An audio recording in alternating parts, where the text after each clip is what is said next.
Welcome back, guys. This is my Omnath, Locus of Creation, EDH deck. This deck's all about Landfall. So first off, the commander is Omnath. He has a Landfall ability that changes every time you trigger it. For the first time, you gain 4 life. For the second time, you add the 4 colors in Omnath's mana cost. And for the third time, he deals 4 damage to each opponent and each planeswalker you don't control. First off with the lands, this deck is definitely very land heavy, being that it's a landfall themed deck. So starting off with the multicolored lands, we have Command Tower, City of Brass, Mana Confluence, Reflecting Pool. And again, these are just all important to get your 4 colors down for Omnath that you need. Then you have the 2 Triomes, Katria Triome and Raugrin Triome. Next, moving into our fetches, we play all 10.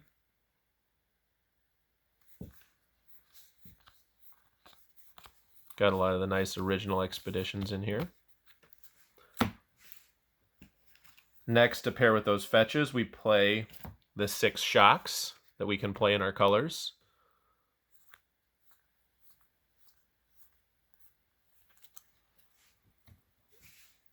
And now we move on to our other lands. We have our Poor Man's Fetches, but again, the fetch is what it's all about in this deck because you get the landfall trigger when you play the land as well as when you crack it, so they double. Fabled Passage, Evolving Wilds, and Terramorphic Expanse.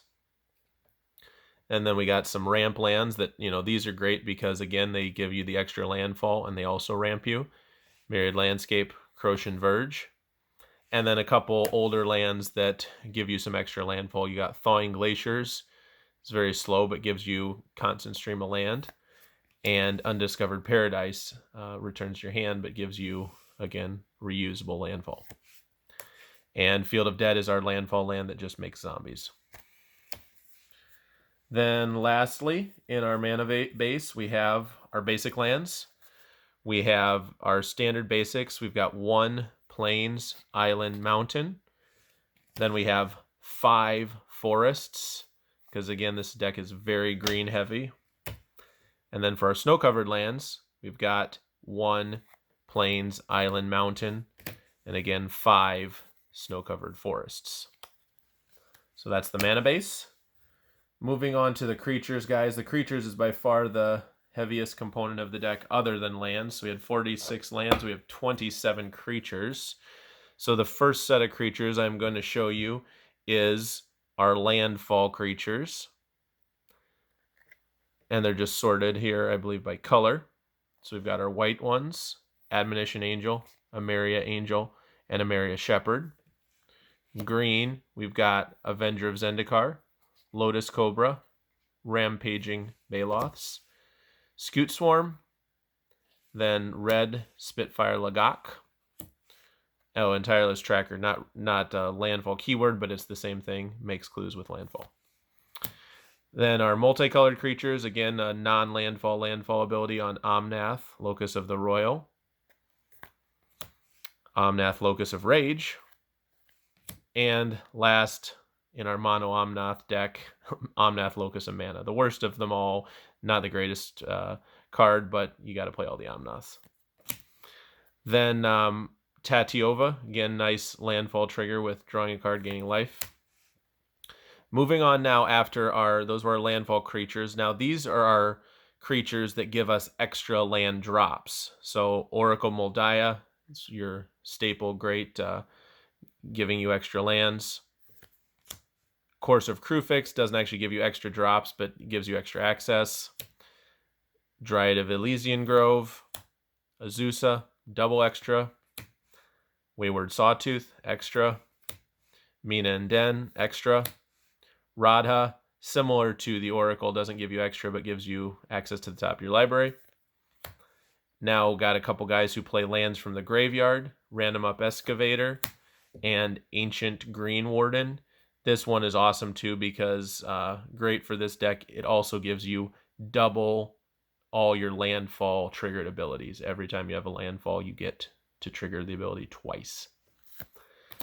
And just a couple general small ramp creatures. I don't love ramp creatures, obviously, in this deck, but I do have a couple small ones that are just terrific at being cheap and at fixing. Noble Hierarch and Birds of Paradise. And then the Sakura Tribe Elder, sack for land. And the last couple creatures here are Ashaya. Ashaya makes all your other creatures turn into forests. So then you also get creature landfall. Every time you play a creature card, you get a landfall trigger. And Knight of the Reliquary just, again, creates additional landfall by sacking lands and searching for forests or plains out of your deck. We have one Planeswalker, Nissa Vital Force. Again, if you can get that ultimate off, it's just game because you get to draw a card every time you play a land. Otherwise, it can also just get a card back from your graveyard. Next, we have our artifacts. Very small artifact package in this deck, again, because we're relying mostly on lands and creatures. And again, I don't love artifact ramp at all in a landfall deck, but there's a couple essentials, Mana Crypt and Soul Ring, just too good not to play. And then this is very crucial. Again, keep getting that duplicative effect of playing lands from your graveyard. It's just so good with the fetches and with the extra land drops. You can just churn so many extra drops by getting access to your graveyard and replaying those fetches. So just those three artifacts. Moving on to enchantments. We have Exploration. Again, amazing card just at 1 mana to give yourself extra drops. Colony Heart Expedition. Now we have the retreats. We have Felidar Retreat, Retreat to Emeria, Retreat to Coral Helm, and Zendikar's Royal. These are all just enchantments that give you a nice repeatable effect, and every time you get a landfall, you get to either choose an ability, make a token, whatever the card says. So those are nice non-creature landfall abilities. Then moving on to our instants and sorceries. The first majority of what we have here is just ramp. So we've got Nature's Lore, Farseek, and the new 3 visits. We've got Cultivate, Kodama's Reach, Harrow, and Roiling Regrowth. Skyshroud Claim. This is an awesome classic because, again, this gets you 2 forest cards. They're untapped when they come into play. And it can get all those, anything with a keyword forest. Doesn't have to be basic. Scapeshift. Just destroy all your lands and get landfall for every single one of them.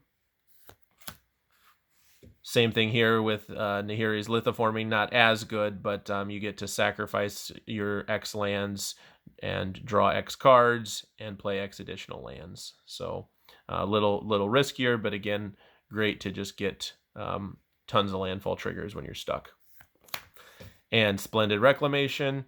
Again, you got a lot of cards that play single lands from your graveyard, but this just gets them all. And last, we have just our miscellaneous effects that are good cards. Again, very small amount of these, but a few that are just going to be key in EDH.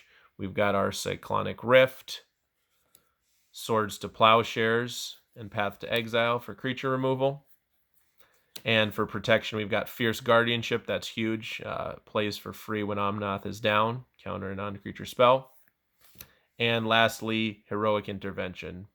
Permanents gain hexproof and indestructible. This can protect all your creatures from a board wipe, or it can even protect your lands from a Armageddon or Ruination type effect.